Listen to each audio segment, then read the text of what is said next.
honnêtement, déjà, Karim, il vient, il commence à s'entraîner. Tu te dis, en fait, il est là depuis le début de la saison. Il respirait le foot. Hein, il était beau avoir joué. Et bon, d'ailleurs, pas fallu longtemps pour qu'il finisse titulaire. Et Monchi, d'ailleurs, vient me voir à la fin. Il me dit, oh, ici, c'est l'Espagne. Quand les attaquants décrochent dans la surface, il faut vraiment pas les toucher parce qu'autrement. Et là, j'ai compris. Quand tu arrives, toi, tu te dis, moi, je vais être champion là. Parce que si tu n'es pas champion, c'est toi le chat noir. Et moi, je suis en tribune et là, je me dis, mais pourvu qu'on gagne le match, pourvu qu'on se qualifie. Parce qu'autrement, le coupable, il est tout trouvé. Ah oui. Je vais me faire tuer. Salut tout le monde, on est de retour dans Call Interview avec Sébastien Schilacci et vous allez voir, en fait, il y a un petit truc particulier. On a déjà tourné l'interview, mais on a eu un problème d'enregistrement du coup pour vous, parce qu'on vous aime. Sébastien il a accepté de revenir, donc on va lui et moi en tout cas, on va revivre cette interview et de toute façon l'histoire elle est passionnante, donc je le fais avec plaisir. C'est parti Sébastien, comment tu vas mon ami ? Très bien, merci.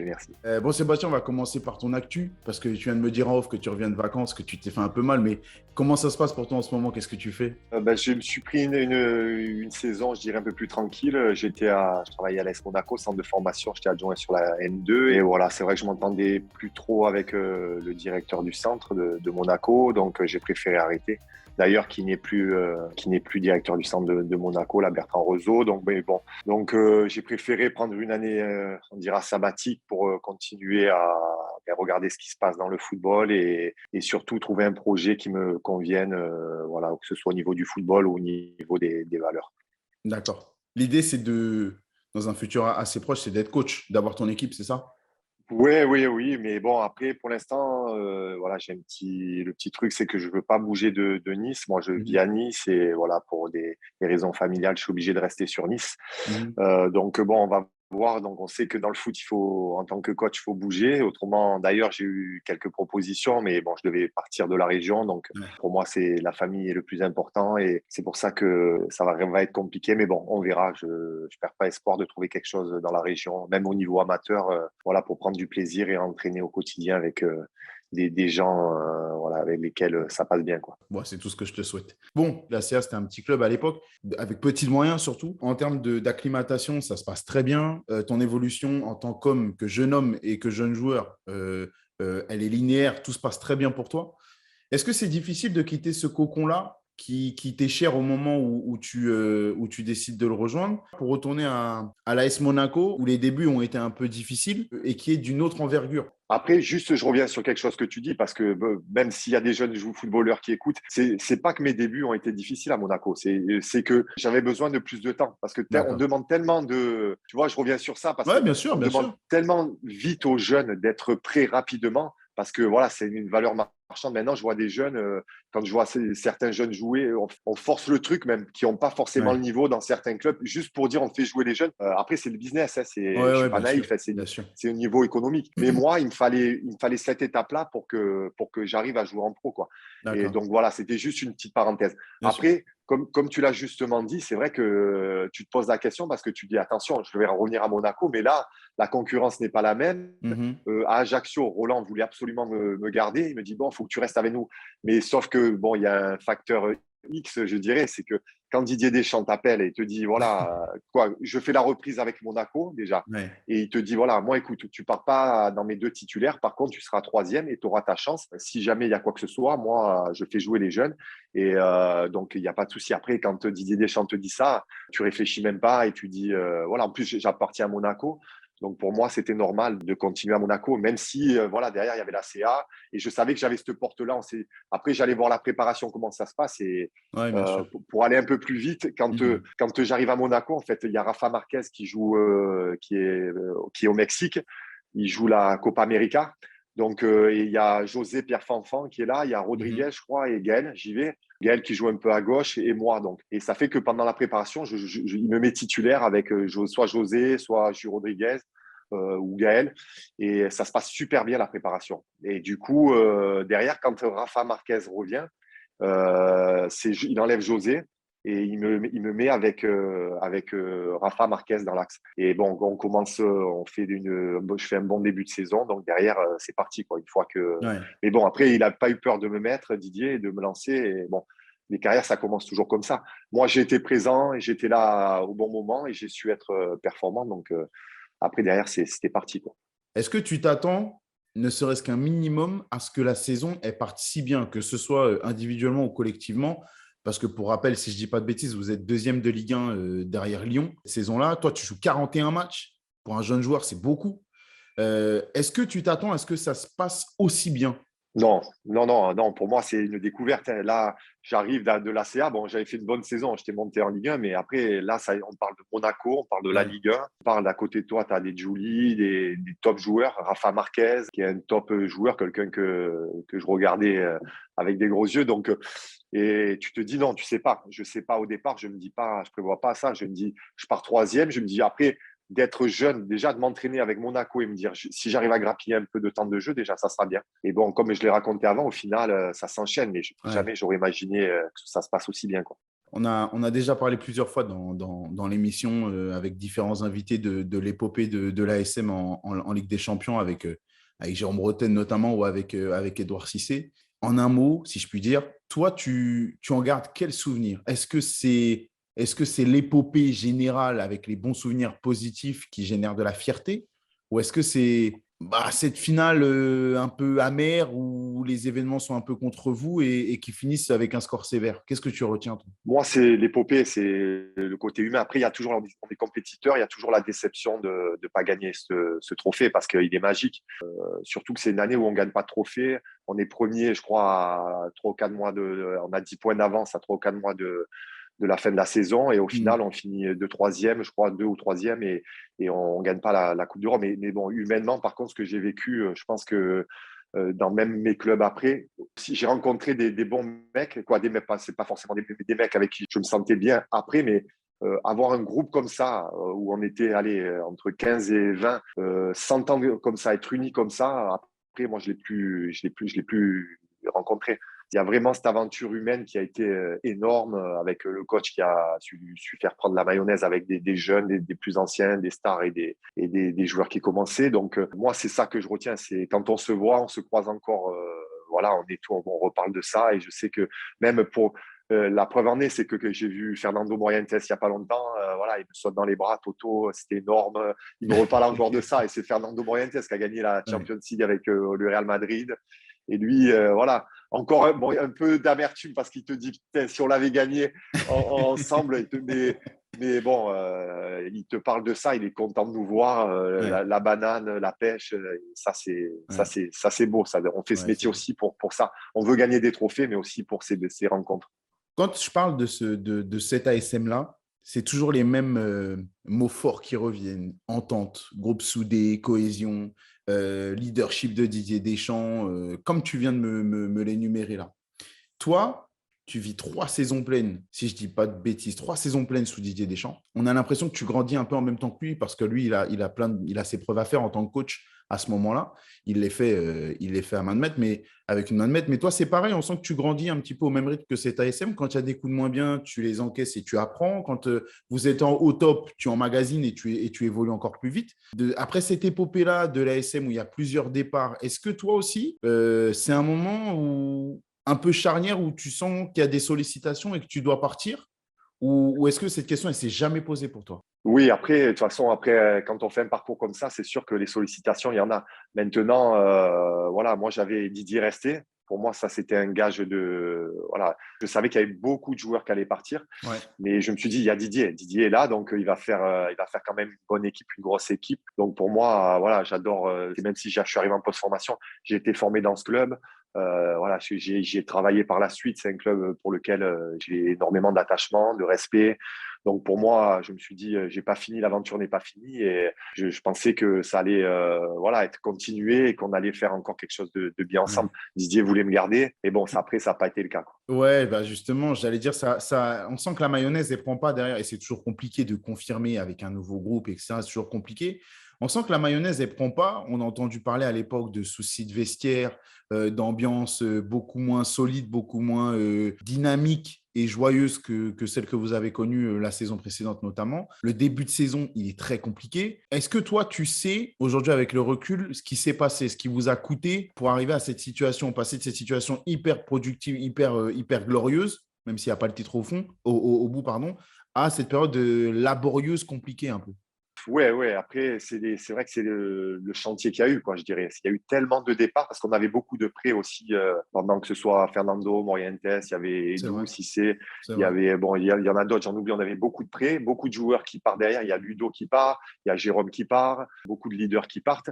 Donc, il y avait tout à reconstruire. Sauf que dans le foot, tu n'as pas le temps. On prend des joueurs, on prend Sheva qui était en Serie A, Chevanton qui est énorme. Mhm. On prend Mimo, je crois Calonne, on prend des joueurs, des bons joueurs, mais bon, on sait qu'il y a toujours un temps d'adaptation. En plus, on fait le tour, je pense à ça, on fait le tour préliminaire de Ligue des Champions, puisqu'on finit troisième. Contre le Betis, on ne passe pas, on passe à travers. Donc ça te mine une saison. Hein. On voit Monaco là, on n'est pas Ouais. qualifié pour la Champions League, on voit toute la difficulté qu'on a à rebondir après un échec comme celui-là, parce que les joueurs viennent pour ça aussi, pour jouer la Champions. Donc tout ça fait que c'est difficile. Et après, c'est un engrenage quand tu n'as pas les résultats. Parce que dans le vestiaire, même si on a pu avoir des mots, mais bon, tant que c'est constructif, c'est normal. Il faut que ce soit vivant un vestiaire. Le truc, c'est que comme il fallait du temps, il fallait reformer un effectif, un groupe, et qu'il n'y avait pas les résultats qui suivaient. Voilà. Après Didier qui part. Et il y a Guidolin qui arrive. Voilà, on finit tant bien que mal la saison et on arrive quand même à finir à une place honorable. Pas honorable parce que pour Monaco, elle n'était pas honorable. Mais bon, enfin, en tout cas, pas descendre et garder l'ASM en Ligue 1, quoi. Le départ de Didier Deschamps, pour toi, tu m'en parles là, le départ, il fait mal dans ton esprit, toi. Est-ce que c'est un déclic? Parce que tout à l'heure, tu m'as dit, l'important, c'était que Didier Deschamps reste. Tu pensais qu'il allait faire des grandes choses encore. En tout cas, tu étais confiant. Le fait qu'il s'en aille, qu'il démissionne, dans ta tête, c'est déjà acté que à la fin de la saison, tu veux partir?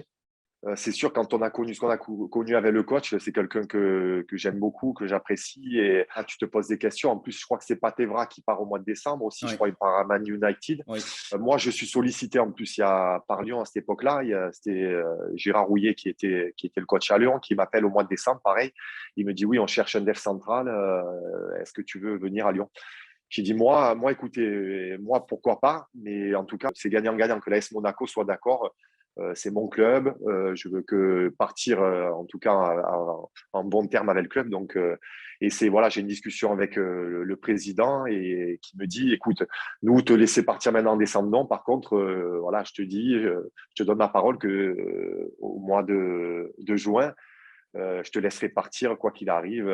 Donc voilà, après j'ai ce discours avec Lyon. Lyon me dit bon, ben, c'est pas grave, on se reparle en juin. Et bon, c'est passé ce qu'il m'a dit, puisque au mois de juin, derrière, je pars à Lyon.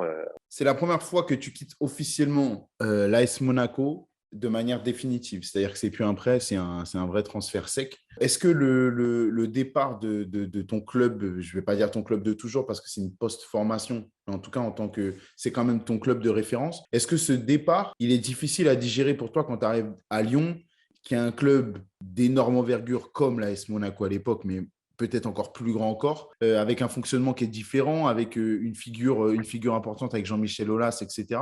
Est-ce que l'adaptation, elle est difficile là-bas? Parce qu'à travers les stats, on a l'impression qu'il n'y a pas d'adaptation. Mais au début, quand je me dis ça va être costaud parce qu'il y avait Claudio, Cassapa et Chris dans Ouais. l'axe. Donc bon, après, Ouillet m'a pas donné de garantie plus que ça. Bon, moi, je commence un peu je suis international, donc être en équipe de France. Donc je connais beaucoup déjà. J'ai la chance de connaître. Je m'entendais très bien avec Sidney Govou, Flo Malouda, Abi aussi que je connaissais à Ouais. Vidal. Dans un vestiaire, ça facilite ton acclimatation. Après, je me fais pote avec Rémi Vercoutre aussi. De suite, ça se passe bien parce que je m'entends bien avec ces gars-là. Maintenant, après, il reste le terrain parce que bon, s'entendre bien avec les gens, c'est bien, mais le terrain reste quand même la priorité. Au départ, bon, je fais la préparation, ça se passe bien, mais bon, le coach garde quand même Claudio et Chris. Et bon, ça, je peux le comprendre parce que c'était la charnière ils sont 5 fois champions. Mm. Donc, en plus de ça, quand tu arrives, toi, tu te dis, moi, je vais être champion là, parce que si tu n'es pas champion, c'est toi le chat noir, tu vois, Ouais. voilà, je le comprends, je me dis, il n'y a pas de problème, je bosse et voilà, je vais avoir ma chance. Et Claudio fait, je crois, le premier match, un match moyen. Donc derrière, le coach me met et là, pareil, je fais mon match et derrière, j'enchaîne les bonnes performances. Donc le coach me fait jouer, quoi. Mm. Et ça se passe bien. Donc après, quand tu es bien sur le terrain, tu es bien aussi dans ta vie, tu es bien dans le vestiaire. avec des joueurs quasiment que des internationaux. Donc, comme tu dis, pour moi, c'est une progression. À l'entraînement, il y avait entre une qualité, un rythme de travail, c'était énorme. Tu prends un plaisir. Les joueurs, les top joueurs, les débuts de Karim, Benzema, de Hatem. Voilà, après, tu as Govou, Malouda, des gars comme ça. Au milieu, il y avait Toulalan, Juni, c'est vraiment de la grosse qualité. Donc, tu t'éclates, quoi. Je m'éclate. En plus, moi, j'ai la chance de gagner des titres. Donc, ça, c'est un plus pour moi, quoi. Tu l'as dit, tu croises Karim Benzema. Dans ses premières années, tu croises Karim Benzema. Aujourd'hui, on n'a plus besoin de le présenter. C'est un monstre dans tous les sens du terme, que ce soit dans le travail, que ce soit sur le terrain. C'est l'attaquant complet. Quand tu le vois dans ses premières années, tu sens quelque chose de spécial. Alors, je ne vais pas te demander si tu sentais qu'il allait faire 10 ans au Real Madrid en titulaire indiscutable, mais est-ce que tu sens le potentiel de ce joueur-là à ce point?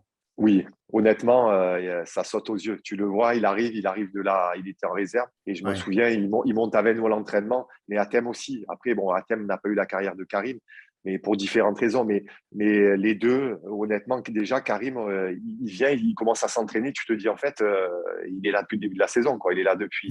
Tu vois que de suite, à tous les niveaux, Ouais. voilà, il a une telle aisance technique, même une intelligence de jeu. Après, je pense qu'il a progressé encore bon, à tous les niveaux, mais même physiquement, il était moins affûté quand il était à Lyon. Je Hmm. pense qu'il faisait moins attention à tout l'extra-sportif. Maintenant, quand je vois voilà, tout ce qu'il met en place, voilà, c'est énorme. Et voilà, il y avait peut-être le seul petit bémol, c'était ce côté-là. Mais après, tout le reste, il était déjà. C'était un petit peu le jeu de tête. Il avait un jeu de tête moyen, mais bon, où il a progressé. Mais le reste, c'était. Il respirait le foot. Hein, il Ouais. était beau à avoir joué. Et bon, d'ailleurs, il n'a pas fallu longtemps pour qu'il finisse titulaire Hmm. et qu'il s'installe à Lyon, quoi. J'ai eu Benoît Pedretti qui me parlait de sa période à Lyon et qui me disait qu'il avait il avait connu un groupe extraordinaire avec, comme tu dis, une ambiance de travail qu'il n'avait jamais connue avant, la qualité à tous les entraînements, que c'était très impressionnant. Mais lui, il a moins eu l'opportunité de jouer que toi. Et il me parlait du fait que malgré l'absence de temps de jeu et des frustrations que ça pouvait générer, à Lyon, il y avait une notion de groupe qui était presque famille, quoi. Tu vois, malgré le niveau international et les attentes, les exigences du haut niveau, il avait l'impression que c'était vraiment une famille à laquelle il appartenait alors qu'il venait d'arriver. Et lui, il ne reste qu'une saison. Toi, ce n'est pas ton cas, tu restes plus longtemps. C'est ancré, tout le monde ressent ça quand on évolue à l'Olympique Lyonnais ou pas? Ouais, à cette époque-là, oui. C'est déjà, tu rentres dans un groupe, comme tu l'as dit, ça gagne. Donc, à Ouais. partir de là, tant que ça gagne, même si tu joues pas, je veux dire que tu joues, si tu joues, ça gagne, si tu joues pas, ça gagne. Tu vois, donc, bon, après, pas tout le monde, parce il y avait, voilà, moi, j'ai beaucoup joué, mais je veux dire, tant que ça gagne, tant qu'il y a des joueurs de qualité à ton poste, et en plus, même comme tu le disais, aux entraînements, tout le monde poussait tout le monde vers le haut, parce que si tu as les gars qui jouent moins, à un moment donné, qui jouent pas le jeu à l'entraînement, qui font Ouais. pas le niveau, et en plus, ça tirait les oreilles, je veux dire, à un moment donné, quand tu faisais des petits jeux à cette époque-là, déjà, tout le monde voulait gagner. S'il y en a un qui jouait pas le jeu ou qui était moins, qui dormait ou quoi, qui était pas bien, je peux te dire que là, on disait pas, allez, il faut que tu te réveilles. Non, non, ça parlait autrement. C'était parce que tout le monde, c'était la compétiteur et tout le monde voulait gagner les petits jeux d'entraînement Hmm. donc ça te pousse vers le haut et ouais, je suis d'accord avec Benoît, quoi, ce qu'il t'a dit. Bon, en France, tu as connu la Ligue 2, l'AS Monaco, l'épopée Ligue des Champions. Après 2 saisons pleines à l'OL, 4 titres, dont 2 Ligue 1 remportés. Comment elle vient l'envie de départ alors? Si on est dans un club où l'ambiance familiale règne, où il y a l'ambiance le top niveau qui est là à l'entraînement tous les jours, des titres et des matchs gagnés, qu'au niveau européen, il y a une vraie ambition, même s'il y a ce plafond de verre un petit peu des quarts de finale, il y a quand même cette ambition européenne. On parle d'un club du top 8 européen. L'envie de départ, elle se génère comment quand on est compétiteur et qu'on est dans un niveau aussi favorable? Je me dis là, à cette époque-là, je me dis, bon, j'ai eu la chance, j'ai tout gagné en France. J'ai Ouais, gagné la Ligue 2, donc la Coupe de France, Coupe de la Ligue, de championnat, Trophée des champions. Donc, j'avais toujours envie, que ce soit au niveau football ou même au niveau humain, culturel, j'avais envie de voir autre chose. Donc, je signe qu'à 4 ans à Lyon quand j'arrive à Lyon. Et ouais. là, j'étais à 2 ans de mon contrat. Donc, généralement, c'est là que soit le club vient vers toi et te dit, bon, on prolonge, soit tu vas voir ailleurs. Ouais. Donc, moi, je n'avais pas eu de bruit de Lyon. Lyon ne m'avait rien proposé. Donc, peut-être c'est le moment de sortir, de partir, quoi, de tenter d'aventure à l'étranger. C'est là que bon, j'en discute avec mes agents et je dis, ben, regardez un peu ce qui se passe. Et c'est là que j'ai l'opportunité de partir à Séville, quoi. J'ai Séville qui vient. Et c'est pour ça que je décide de partir. Séville qui est bon, un grand club aussi qui fait partie du top 5, on dit en Espagne. Et voilà, je savais que j'allais avoir aussi un environnement favorable parce que voilà, une super ville, un super club, des supporters, je pense les meilleurs supporters avec ceux de l'Atlético en Espagne, vraiment chaud, un club familial. Ça m'a de suite convenu et c'est pour ça que j'ai décidé de signer à Séville. Il y a d'autres propositions, il y a d'autres tentations à cette époque-là en termes de clubs possibles à rejoindre ou pas? Je me souviens pas trop, mais bon, après, moi, à partir du moment, bon, ça a été un peu long parce que bon, Ola, c'est toujours pareil. Il a fallu. Voilà, après, je l'aime bien, je le vois, c'est avec plaisir. Mais bon, il défend son club, je le comprends. Mais bon, après, parfois, après, sur le transfert, il a été un peu limite quand même. Ouais. Et bon, ça, il a fait toujours gratter, gratter, gratter. Bon, donc, ça a un peu duré. Mais moi, à partir du moment où j'étais, je veux dire, je savais que ça allait se faire avec Séville parce que de suite, ils ont proposé ce que Lyon voulait. Bon, Lyon, après, a demandé toujours plus. Donc, je savais que ça allait se faire parce qu'on allait arriver. Moi, après, j'ai pas écouté ce qui se passait autour où mes agents étaient concentrés sur ce dossier-là et voilà. Et j'avais que Séville dans la tête, quoi. Tu changes de championnat. Tu changes donc de culture, tu changes de football parce que ce n'est pas du tout le même qu'en Ligue 1. Souvent, les joueurs, même les coachs aujourd'hui, je pense à Pochettino notamment, demandent du temps pour l'adaptation. Tu sais, adaptation aux exigences, à tous les différents éléments nouveaux que je viens d'énumérer. Toi, cette adaptation-là, que ce soit dans le privé ou dans le sportif professionnel, est-ce qu'elle se passe bien? Et quels sont les principaux obstacles que tu rencontres? Je vais commencer par le positif. Ouais. C'est bon, déjà, j'ai la chance quand tu arrives dans des clubs comme à Lyon avant, à Séville, il y a Jus SQD, que je Mm. connais aussi de l'équipe de France, donc avec qui d'ailleurs je suis toujours en contact. C'est un pote à moi, vraiment, on s'entend très bien. On a pas mal de centres d'intérêt en commun. Donc, il y a Jus, il y a Canouté, il y a Romaric, il y Mhm. a beaucoup de joueurs français. Donc, ça, déjà, c'est énorme parce que Jus, il me déroule le tapis rouge, quoi. Déjà, t'explique tout, comment ça fonctionne. Il te fait gagner peut-être un an. Ouais. Donc, ça, c'est top. Après, il y avait un bon groupe aussi, comme je l'ai dit avant. C'était un groupe avec beaucoup de nationalités différentes. Et par contre, voilà, le point négatif, c'est la langue. C'est que je ne parle pas espagnol. Donc, ça, c'est un peu compliqué. Ouais. Et par contre, ils ont la bonne idée à Séville, c'est de te mettre. Je tombe avec Fernando Navarro, qui est l'arrière-gauche à cette époque-là de Séville, qui est champion d'Europe avec l'Espagne, aussi un top joueur. Et donc, tu étais deux par chambre. Et donc, moi, il te mettait toujours avec un Espagnol. Donc, je n'étais pas avec JSQD, mais j'étais avec lui.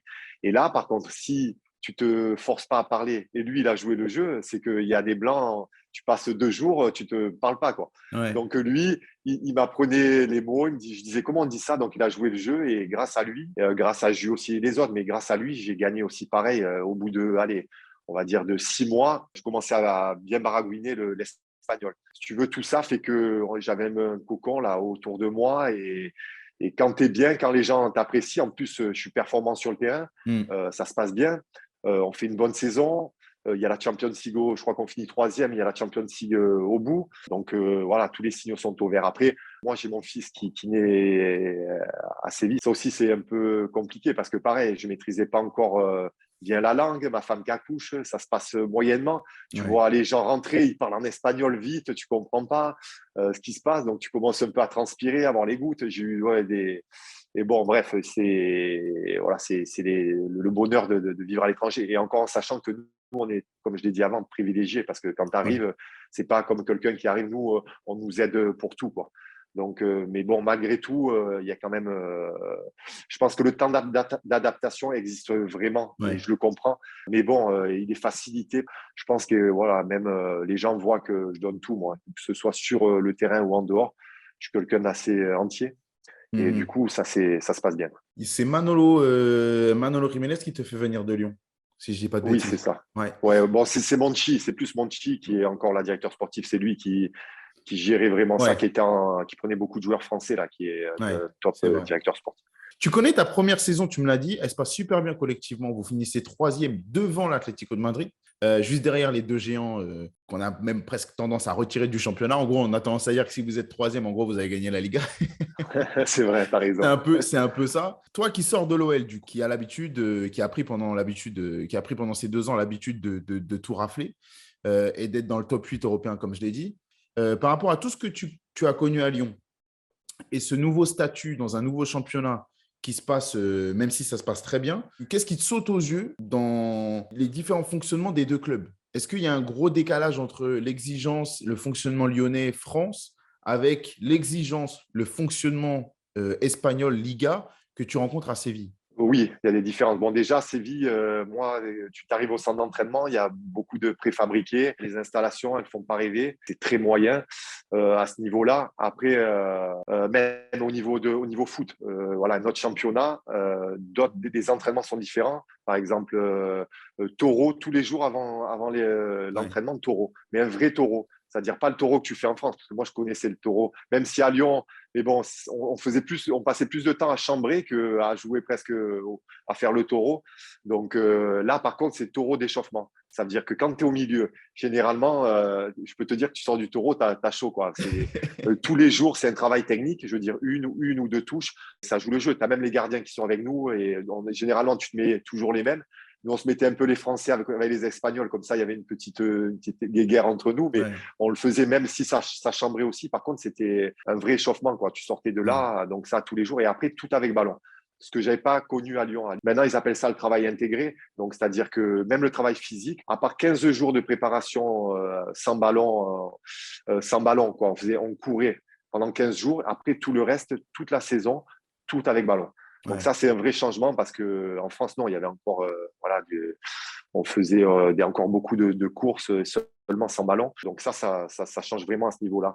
Après, la Liga, un championnat avec encore différent de la Ligue 1 parce que des équipes qui jouent. Moi, à mon époque, il y avait juste Bilbao qui jouait un peu plus jeu direct Mhm. parce qu'il y avait Llorente devant qui était grand costaud, mais autrement, toutes les équipes essayaient de repartir de derrière. Je cours voilà, vraiment des petits attaquants qui allaient à 2000.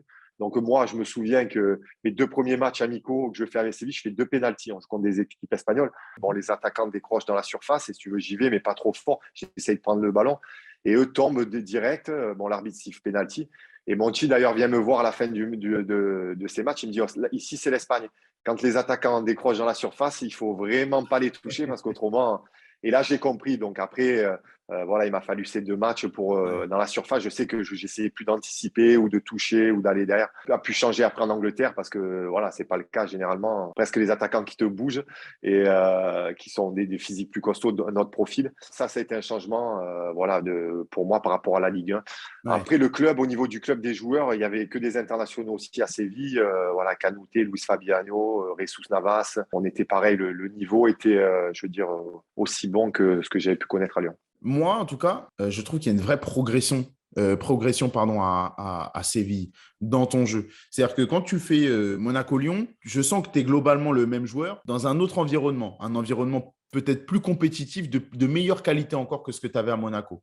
Quand tu arrives à Séville, je sens que personnellement, toi, tu évolues dans ta façon de jouer, dans ta façon de lire le jeu, dans ton aspect technique. Tu m'as parlé des progrès des taureaux, notamment du jeu beaucoup avec ballon en Espagne. Je sens que toi, dans ton jeu, il y a des gros progrès qui sont faits. J'ai l'impression que c'est presque plus le même joueur. D'une, est-ce que toi, tu ressens ça?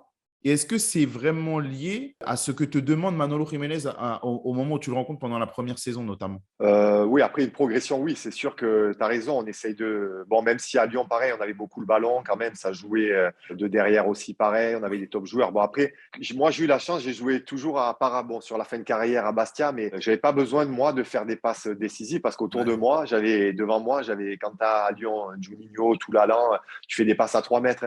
Et à Séville, pareil, au milieu de terrain, devant moi, j'avais des top joueurs. Mais bon, c'est vrai qu'on répétait beaucoup les schémas de jeu, les sorties de balles, voilà, ce qu'ils font beaucoup maintenant, on le voit beaucoup d'ailleurs maintenant. Avec les devs centraux, on mettait en place des schémas pour retrouver des automatismes. Donc, c'est sûr que ça te fait progresser et ça, c'est voilà, un réel progrès que j'ai pu avoir à Séville. La première saison, on l'a dit, elle se passe super bien. que ce soit pour toi ou collectivement, elle se passe super bien, tout roule, vous décrochez la Ligue des Champions, troisième devant l'Atlético. La deuxième saison, Manolo Jiménez quitte le club en cours de saison. C'est plus poussif pour vous. C'est Antonio Alvarez qui le remplace, si je ne dis pas de bêtises. Est-ce que toi, le changement de coach et un peu de philosophie a un gros impact sur ton état d'esprit et sur ton bien-être à Séville? Oui, un gros impact surtout sur le terrain parce que en fait sur la fin de Manolo Jiménez, bon, on joue la Champions League tout ça. Moi, je suis blessé à la cheville. J'ai un bout d'os qui se balade dans ma cheville. Ouais. Donc, et bon, et lui il veut me faire jouer. Donc, je joue jusqu'à un match à l'Atlético où je sors à la mi-temps. Je dis, je peux plus. J'ai la cheville qui a gonflé. J'ai mal. Donc, je dis stop. Il faut que je me fasse opérer, qu'on me fasse une arthroscopie pour m'enlever ce bout d'os. Bon, ça prend, je sais plus combien de temps. Je crois que je reste un mois et demi ou voilà sans jouer. Donc, pendant ce temps-là, le coach se fait virer. Et donc, il y a ce nouveau coach qui arrive.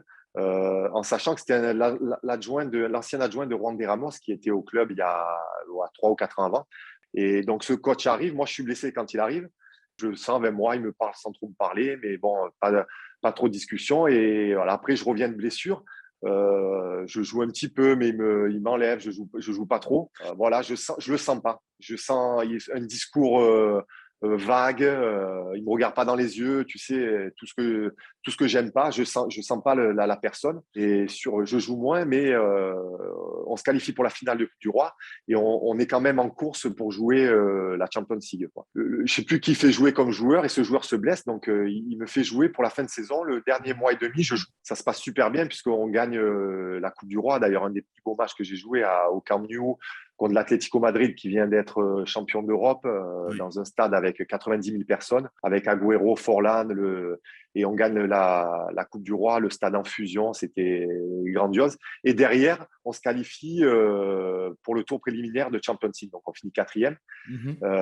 Donc ça se passe bien. Mais moi, je ne le sens pas, le coach. Donc à la fin de saison, je vais le voir, je lui dis, écoutez, moi, coach, il n'y a pas de problème.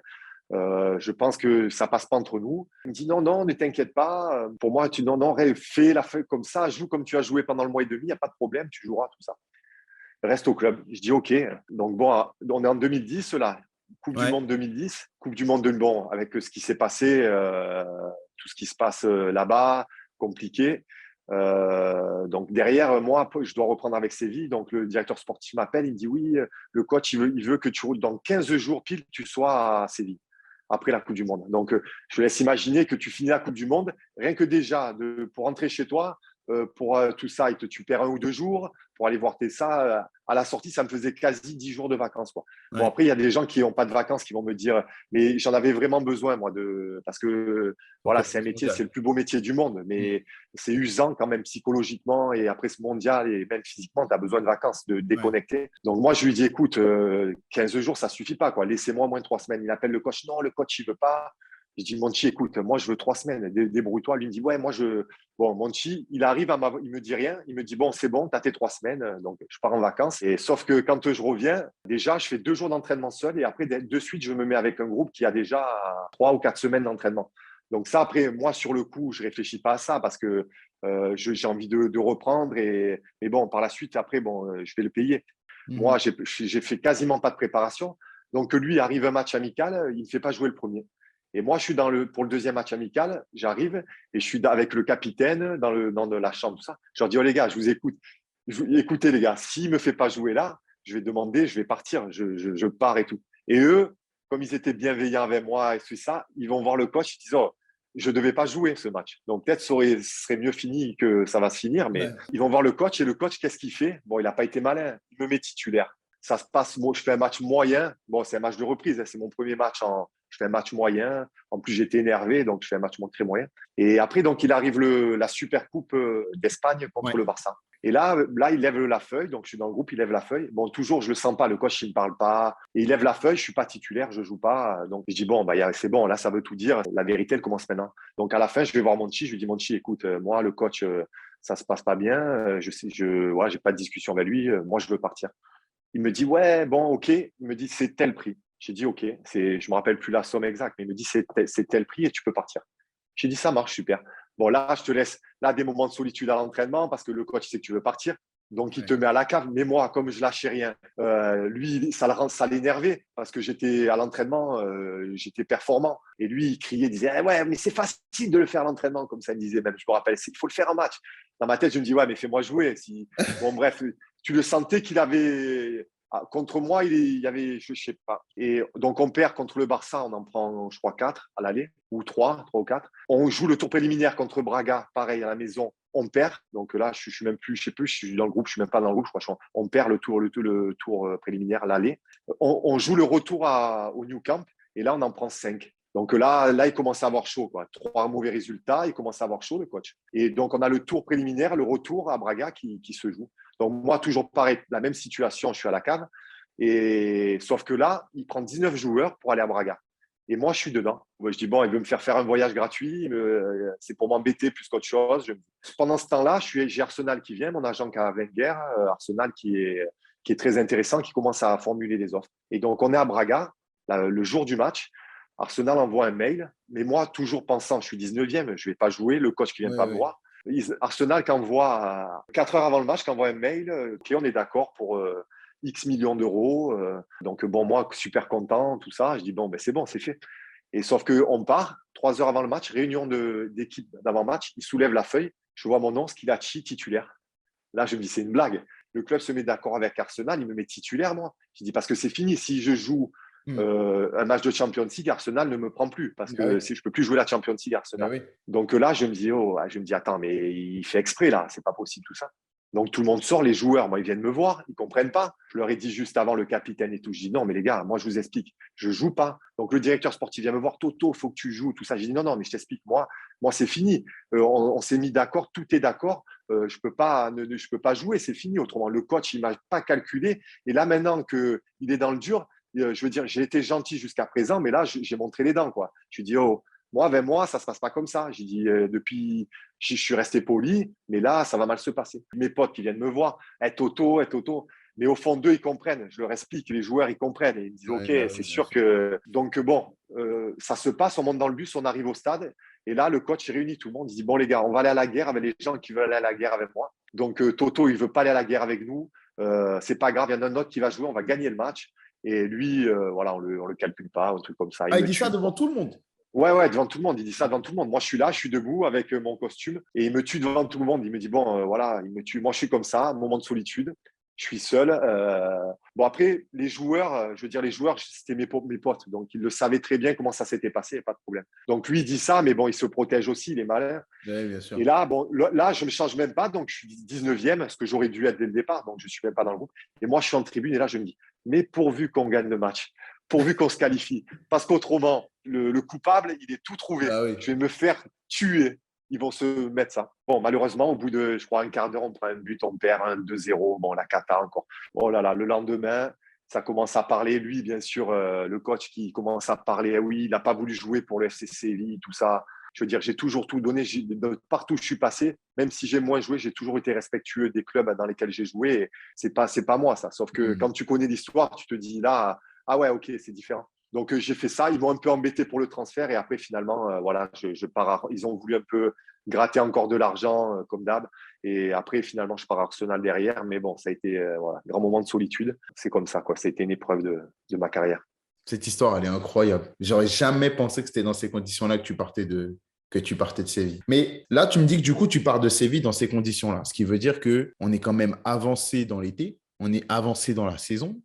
Tu n'as pas de préparation et tu vas à Arsenal. Tu vas en première ligue. Alors, je sais pas si les autres voient où je veux en venir, mais première ligue, championnat des plus physique, en tout cas réputé plus physique que la Liga. Et toi, tu vas là-bas pour être en charnière centrale et jouer les premiers rôles du championnat. Je suppose que tu dégustes pendant les premières semaines, non? Ouais, compliqué. Mais bon, au départ, quand avec Arsène, c'est que j'arrive, il me dit en plus, bon, tu pars troisième, il me dit. Je te le Ouais. dis parce que mes deux titulaires, je les ai, donc tu pars troisième. Et moi, je lui dis, c'est parfait, coach, parce que j'ai besoin justement de Oui. refaire une préparation. J'ai pas eu de préparation, j'avais quasiment pas joué de match. Sauf que bon, ce que j'avais pas prévu, c'est qu'il y a un joueur qui se blesse. Je sais plus, c'est Thomas Vermeulen, je crois, qui se Ouais. blesse. Et du coup, moi, derrière, j'enchaîne directement, je rentre en championnat. Donc, première ligue, exactement ce que tu dis, hein, meilleur championnat, il faut être prêt. Donc, mais bon, finalement, au départ, je m'en sors pas trop mal. Je fais des prestations honorables. Ça se passe plutôt correctement. Voilà, on gagne des matchs. Et sauf qu'après, il arrive le deuxième effet qui se coule, je dirais. C'est qu'il arrive au mois de décembre, je suis carbo. Je suis pas Ouais, bon, perte de ouais, confiance derrière. Voilà, je suis en Angleterre. En Angleterre, on parle de la presse des fois en France, mais en Angleterre, c'est multiplié par, je veux dire, c'est des gentils. Puis même, on est très gentil avec les étrangers, je pense, en France et dans l'ensemble. ouais. Parce que franchement, dans d'autres pays, que ce soit en Espagne, j'ai fait l'Espagne, l'Angleterre, là, avec les étrangers, on est ouf. Ça rigole pas. Donc, bon, la presse qui te massacre.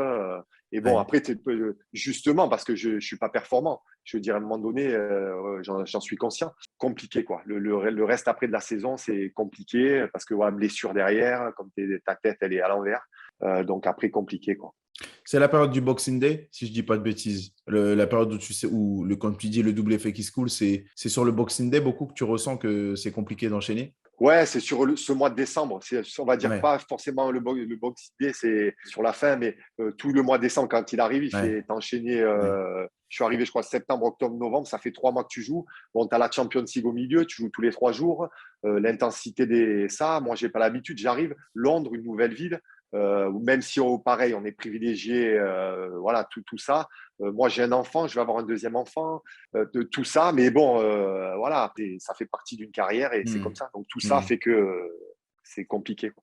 Sur cette période à Arsenal, c'est la période de ta carrière que j'ai le plus de mal à comprendre de l'extérieur. C'est-à-dire que malgré toutes les péripéties que tu as rencontrées avant, tu as un nombre de matchs souvent élevé, régulier, même s'il y a de l'adversité avec de la concurrence costaud, etc., dans tous les clubs que tu as rencontrés. Sauf sur les derniers mois assez vite, t'es toujours dans les premiers rôles de ton équipe. Après cette période de justement, là où tu me dis, il y a le mois de décembre qui est compliqué, s'enchaîne une blessure, perte de confiance, qu'est-ce qui se passe? Parce que est-ce que le rôle de numéro un que tu as pris sur la première partie de saison après la blessure de Vermeulen, il est tout de suite remis en question? Comment est-ce que tu es accompagné? Comment ça se passe? Parce qu'aux yeux du grand public, ben, il y a comme une malédiction autour de ce poste-là à Arsenal et on a l'impression que tu disparais sans qu'on ait vraiment d'explication, nous, de l'extérieur. Toi, comment tu vis cette période-là? La période où tu disparais un petit peu. Ouais, non, après, l'explication, je ne suis pas performant, c'est tout. À un moment donné, c'est après, c'est comme c'est, tu es Arsenal, tu es dans un grand club. Derrière, bon, pour les années d'après, ils recrutent Mertesacker. Ouais. Il y avait Lolo, Vermeulen, Djourou, je ne sais plus qui y avait encore des. Ah, il y a du monde, hein. Donc, il y a du monde, donc c'est toujours pareil. Après, on te fait jouer, j'ai 31 ans, 32 ans, 33 ans, ça passe. Et on te fait jouer un match de temps en temps, un match de cup, un match. Donc, c'est dur d'être performant avec des jeunes. Ouais. Si ça, on voit que toi, parce qu'on ne regarde pas les jeunes. Même si, en plus, honnêtement, sur les matchs que j'ai joués, le peu de matchs que j'ai joués dans ma deuxième et ma troisième année, honnêtement, sans cup, je fais pas des mauvais matchs. Je me rappelle de match contre City, je fais un super match, Mhm. honnêtement. Mais même là, je m'étais fait un peu tailler, tout ça, alors que je prends Zeko, je me rappelle. Parce on perd 1-0, je crois. J'avais fait un très bon match. Mais bon, derrière, c'est moi, ouais, si ça. Bon, mais bon, il y a de la concurrence et c'est comme ça. Il faut Ouais. l'accepter. Après, Ouais. à un moment donné, j'aurais pu partir, sauf que j'avais des. Bon, le coach s'est jamais mis parce que c'est Arsène qui faisait tous les départs, les arrivées au niveau Mhm. financier. Et j'ai eu des propositions, mais le truc, c'est que moi, j'avais une famille, ma femme était enceinte, elle allait accoucher. Donc, c'est pour ça, ça m'a été un peu reproché Mais les gens, ils ne sont pas dans notre vie, ils ne savent pas ce qu'on a. Ma Ouais. femme va accoucher. Moi, je ne peux pas bouger toute ma famille pour moi, bien sûr, ils pensent que quoi? Que je suis bien, que j'ai envie de rester à Arsenal sans jouer. Je m'en fous. Mhm. C'est même pas une question d'argent parce que l'argent, quand je suis parti de Séville à Arsenal, je gagnais moins d'argent. Ouais. Je gagnais plus d'argent à Séville que à Arsenal. Donc, Mhm. pour te dire, parce qu'on m'a proposé des prêts 1 an, je sais plus où, c'est pareil, je m'étais fait tailler. Et même par d'anciens joueurs, hein. C'est là où des fois, je me dis, oh, les mecs, ils ont oublié. Mais tu sais très bien qu'à un moment donné, si le joueur, moi, j'ai qu'une envie, tu me mets n'importe où, je veux dire, j'oublie pas d'où je viens. Le foot, ça me plaît, j'ai envie d'être sur le terrain. Voilà, je ne pouvais pas bouger toute ma famille, c'était pour 1 an, donc je me suis dit, c'est Ouais. quoi? On fait tirer, c'est pas grave, je mange mon pain noir pendant 1 an, et voilà, ma famille est bien, parce que moi, après, ma famille, ça a toujours été, tout au long de ma carrière, mes enfants, moi, et même encore maintenant, c'est ma priorité. Donc, tous mes choix de vie se font par rapport à ma femme et à mes enfants. Bon, mes enfants D'accord. d'abord et après ma femme. Mais mes enfants, c'est ma priorité. Le bien-être de mes enfants, c'est ma priorité. Ouais. Ok, je comprends le pourquoi du comment. Il n'y a pas de transfert, il y a pas de mouvement. Mais en dehors de ça, ton état d'esprit à toi, ta santé mentale à toi dans ces moments compliqués où tu es un peu mis au placard, tu es un peu coincé parce que tu ne peux pas partir, mais tu ne joues pas. Est-ce que tu es accompagné par Arsène Wenger déjà, qu'on sait réputé pour s'occuper de ses joueurs, être proche de ses joueurs de manière générale, surtout des Français? Est-ce que tu es accompagné par lui et surtout, en dehors de lui, comment est-ce que ta santé mentale se porte à ce moment-là? Bon, après, Arsène, il a toujours été, même si j'ai passé 3 ans, moi, avec moi, il a toujours été correct. Voilà, on avait des discussions franches. Par exemple, je sais que moi, comme je jouais peu, je demandais de jouer avec les moins de 21. Il y avait des pros qui pouvaient aller. Donc, lui, il m'a jamais refusé. Il m'a dit, bien sûr, on va jouer. Je veux dire, il a toujours été à ce niveau-là. Après, l'accompagnement, je veux dire, mais pas que lui, c'est tous les coachs. Les coachs, il a d'autres soucis que Hmm, accompagner Sébastien Schilacci pour, tu vois ce que je veux dire. Donc, tu es un ouais. parmi tant d'autres. Donc, tant que tu sers, que tu es bon, mais le jour où tu sers plus, voilà, c'est normal. Moi, je le comprends. Donc, ça, après, c'est difficile. C'est des moments compliqués. Donc, bien sûr, l'entourage est très important, que ce soit femme, enfant, et voilà, ta famille, mon frère, je suis très proche de mon frère, mes parents qui venaient aussi. J'ai la chance d'être dans une ville comme Londres quand même. Voilà, tu peux faire plein de choses. Et pour moi aussi, comme j'ai dit, il y a le foot, mais il y a l'à côté au niveau culturel. Ça m'a permis, Bien sûr. dans ce moment difficile, justement, de voir autre chose. Parce que quand ils partent le samedi, toi, tu t'entraînes le matin, après, tu as ton samedi après-midi, ton dimanche. Donc voilà, j'allais me promener, me changer les idées pour. Mais bon, j'ai jamais triché, toujours aux entraînements, je me suis toujours entraîné. Mais bon, aussi, il y a quelques blessures aussi. C'est vrai que ça, c'est dur parce que tu te dis, je fais que m'entraîner, en plus, je me blesse, tu vieillis, tu fais un mollet, tu te dis. Ouais, ouais. Mais après, dans ma tête, je me disais toujours, je vais rebondir. C'est pas grave, c'est comme ça. Il me reste un an, je ne vais pas finir comme ça parce que j'ai envie de jouer, j'ai envie donc je vais rebondir quelque part et je me préparais aussi pour ça en me disant tu vas trouver une solution et tu vas repartir et t'éclater sur le terrain. Bon, la solution, elle finit par être Bastia. Mais est-ce que tu peux me dire comment ça se met en place, ce deal-là, cette destination Bastia? Et est-ce que tu as d'autres opportunités au moment où tu décides de partir? En fait, quand bon, je suis en fin de contrat, donc Ouais. je crois que c'est François, j'ai une discussion avec François Modesto, qui est à Bastia, lui. En discutant, il me dit, oh, mais on cherche notre défenseur central. C'est vraiment très tôt même je sais pas si c'est pas avant le début du mercato. Donc, j'ai dit, moi, dealer, je suis intéressé, c'est parfait. Je connais la Corse, j'ai mon grand-père, mes tantes, la famille pas Mhm. loin. Pour moi, l'environnement, il est parfait. J'ai envie de rejouer un club avec de la ferveur en Ligue 1 pour finir, pour moi, c'est le top. Il en parle au club. Le club c'était Frédéric Hans, entraîneur. Donc, je le rencontre sur Nice. On fait un déjeuner. Ça se passe super bien pour lui et pour moi. Ouais, il me propose un contrat. J'accepte de suite et c'est parti, quoi. Je savais que ma famille allait, mes enfants allaient être bien, un environnement top et un club aussi qui me correspond parce que c'est un club avec, même s'il y a ses excès parfois, mais avec vraiment une grosse ferveur, un stade Fourian qui est énorme, vraiment de Cesari. Donc tout pour moi qui allait me motiver pour que je joue à mon niveau et bon, c'est ce qui s'est passé, quoi. D'accord. Dans cette émission, Sébastien, j'aime bien parler des débuts. Tu fais tes débuts du coup à Monaco, tu signes ton contrat. Derrière, tu rejoins l'AC Ajaccio en prêt. C'est quoi l'élément qui fait que ce prêt-là, il est nécessaire? Est-ce que ça vient de toi? Est-ce que ça vient plus du club qui te pousse à rejoindre un autre club pour avoir du temps de jeu? Comment ça se met en place et quelles difficultés tu rencontres à Monaco pour justifier, entre guillemets, ce départ-là vers la CA? Ben, je fais 2 ans en réserve, donc à l'époque c'était la CFA, maintenant c'est la Nationale 2. Je fais 2 ans dans ma deuxième année où je joue beaucoup et le club me propose un contrat, une prolongation de contrat. Donc c'était les contrats espoirs. Bon, ça n'existe plus maintenant, hein. Je suis un ancêtre, hein, mais c'est différent. Mais et derrière me fait signer pro, donc ils me font signer à peu près, je crois, 4 ans, encore un an espoir et derrière 3 ans pro. Mhm. Et du coup, moi, c'était l'époque de Monaco. Quand j'arrive, Monaco était champion, Thierry Henry, David Trezeguet. Bon, il y avait que du lourd et j'avais pas le niveau encore pour jouer en Ligue 1. Donc, que ce soit le club ou moi, on était d'accord pour faire ce prix en Ligue 2. Ajaccio me voulait, le coach était venu me voir en N2 et je savais que j'allais découvrir le niveau professionnel à un niveau moindre, je dirais. Et donc, c'était gagnant-gagnant. Moi, j'avais vraiment envie d'y aller. Et en plus, dans une ville sympa et avec mes attaches corses, tout était réuni pour que je fasse dans ma progression, ça se passe bien. Bah, du coup, oui, en plus, ça se passe bien, parce que si je dis pas de bêtises, c'est 72 matchs, 7 buts. Comment ça se met en place là-bas? Parce que arriver en Corse, c'est toujours particulier. On dit qu'il faut bien s'acclimater, qu'il y a un esprit, notamment autour du foot corse, qu'il y a un vrai esprit et que c'est plus facile de prospérer, d'avoir une bonne expérience quand on s'en imprègne vraiment. Est-ce que toi, c'est ce que tu vis? Et quelle est la différence majeure que tu vois entre la période Monaco et la période ACA qui fait qu'on sent comme un déclic dans ta jeune carrière à ce moment-là? Bon, déjà, j'ai mon grand-père qui est corse, côté de Semanchini, parce Schilacci, c'est de Calabre, Corse Donc, tu as d'origine. le côté déjà. Ouais, j'avais de la famille, j'ai mes oncles qui sont à Ghisonaccia, voilà, ma tante aussi. Donc, j'avais déjà de la famille, je connaissais pas mal. Et après, c'est vrai que c'est une terre de football. Par contre, en Corse, on adore le foot. Après, l'acclimatation se fait très bien. Il y avait un accord entre l'AS Monaco à ce moment-là et l'ACA pour faire des prêts. Et pour justement les joueurs qui n'étaient pas prêts, il y a eu Dado Perso, il y a eu beaucoup d'autres joueurs qui ont été prêtés.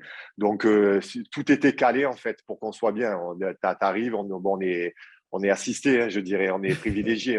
T'arrives, t'as plus qu'à jouer au foot, quoi, quasiment. Ouais. Après, la différence, c'est vrai que la CA était quand même un club avec peu de moyens. Donc, je me souviens encore, bon, on l'avait maintenant, je dirais maintenant, en Ligue 2, c'est plus le cas maintenant à la CA, je rassure tout le monde, mais avant, nous, on avait nos affaires. Je me rappelle que des fois, une ou deux fois, on a dû passer à travers des grillages pour aller s'entraîner parce que le stade était fermé, des trucs un peu folklore. Donc, voilà, c'était un petit club, mais bon, avec vraiment un état d'esprit, une âme et un club familial pour lequel tu as envie de tout donner.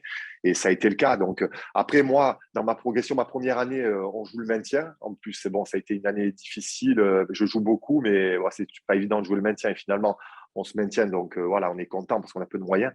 Et ma deuxième saison, on finit avec Roland. La première année, c'était avec Bati Gentili. Et ma deuxième année, avec Roland Courbis, on finit champion. Voilà, on fait une super année. On monte le club en Ligue 1. Donc, c'était pour ma progression, encore une fois, qui a été assez linéaire tout au long de ma carrière. Ça a été une étape importante parce que ça s'est fait petit à petit. Et là-bas, bon, tu prends confiance. Tu joues quand même en Ligue 2.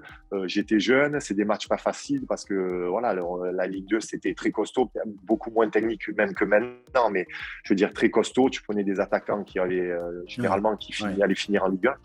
Donc voilà, pour moi, ça a été une bonne chose et pour pouvoir après ensuite revenir sur Monaco avec plus d'ambition.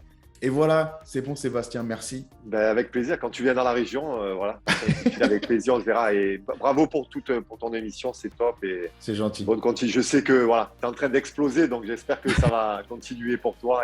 C'est gentil. Merci D'accord. beaucoup. Top. Je t'embrasse. Et puis pour les autres, c'est pareil. J'espère que vous êtes régalés avec l'histoire de Sébastien. On se retrouve très vite dans Call Interview avec d'autres invités de folie, d'autres histoires dingues, parce que c'est comme ça qu'on kiffe le foot. Allez, ciao.